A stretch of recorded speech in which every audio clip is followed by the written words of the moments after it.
Hey everyone. Okay, so obviously the first thing to talk about is through the combined efforts of Izuku and Bakugo, they do successfully pull off a last-minute rescue, saving All Might. And I do like how Horikoshi did pull this off, because on top of seeing Bakugo and Izuku utilize their collective strengths so Bakugo could gain the speed necessary to reach All Might, probably being the best showcase of how far they've come as individuals and friends, to where they don't even need to be told what the other was thinking to act on it. They just knew. They just knew, which is again definitely a far cry from how their relationship was at the beginning of the series, and actually being completely.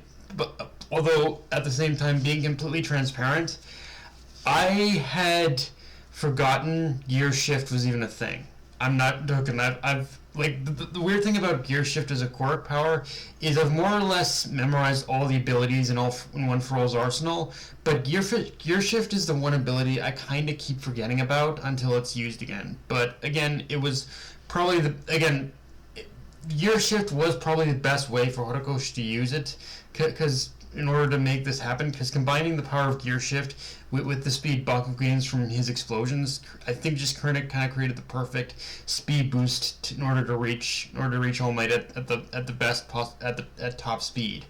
Now, with that said, I do wonder what kind of blowback Izuku is going to have to deal with because of this. Because while I think Izuku has gained enough resilience to in order to offshoot most of the harsher effects like immediate incapacitation, I think this is a point where he's going to need to really put full focus on Shigaraki now. Like, no more distractions. He's got to end this fight now before he starts feeling the effects of gear shift. Like, it just kind of feels like it just feels like right now this fight needs to end now.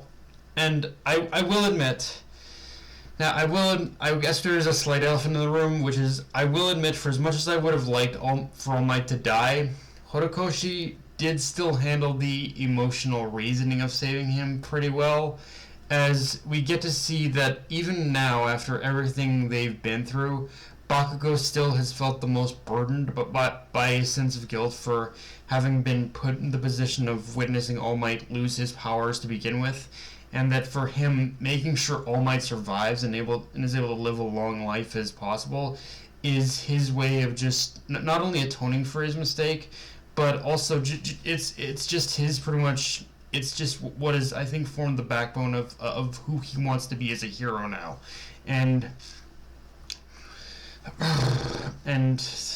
he just wants to make sure he never, and he just, I think Bakugo just wants to make sure he never makes that same mistake again. Like, for him, if he were to make that same mistake again, it would haunt him for the rest of his life. So he just wants to make sure All Might survives and just never has to pay for his mistake, which I love. On a similar level, though, as well, I think Izuku also needed reassurance and to know for himself that he could, in fact, beat back All Might's fated future, even under the most dire of circumstances. But even more so on the Izuku side of things, I also like to believe that the whole scene of Bakugo and Izuku working together to save All Might is a total rebuke of what Izuku had thought during his vigilante phase, where he thought the only way to protect everyone was to distance himself from them, even All Might. But in doing so, that probably would have fulfilled Night Eye's vision of the future. But by putting his faith and trust in his friends, and especially Bakugo, they succeeded in saving him. Again, I like to think this would have had. Again, it's one of those things where I like to think this would have had a much different outcome if Bakugo or any of the others weren't there on the battlefield.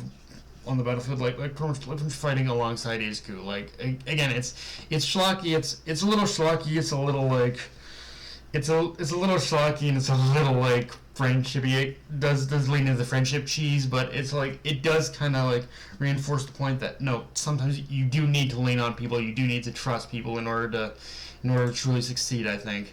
But okay.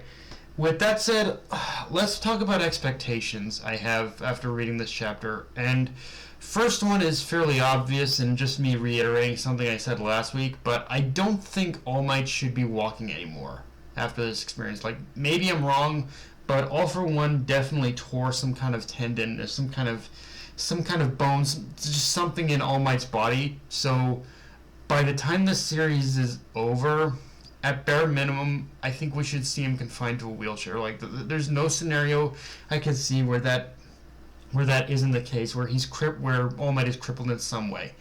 But okay, let's move on to my other expectation though, which is Bakugo. Now, up front, I will say I don't know how likely this is, given the fact that he's looking more than a little banged up, and for as crazy it's going to sound, I kind of want Bakugo.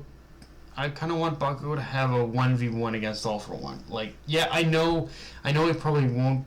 He probably won't last long until someone else just has to jump in. But in my head, the matchup just feels right. In the same way that like the series has been building up to Izuku versus Shigaraki, it feels like to some degree a battle between Bakugo and All for One has been working its way towards being an inevitable conclusion, and it somehow in my mind just a Bakugo versus All for One fight I think would be kind of the perfect way in order to bring like Bakugo's story to a close.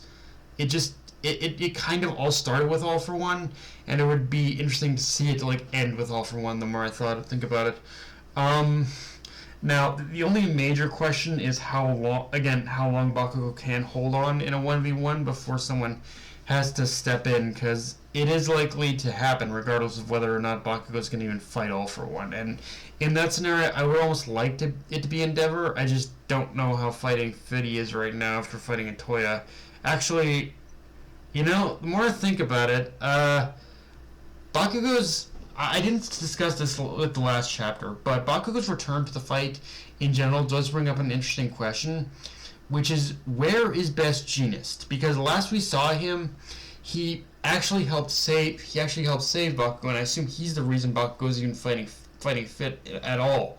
But what happened to Jeanist himself? Is he dead, alive, and just fighting elsewhere? Because if it's the former, then Horikoshi, screw you for that.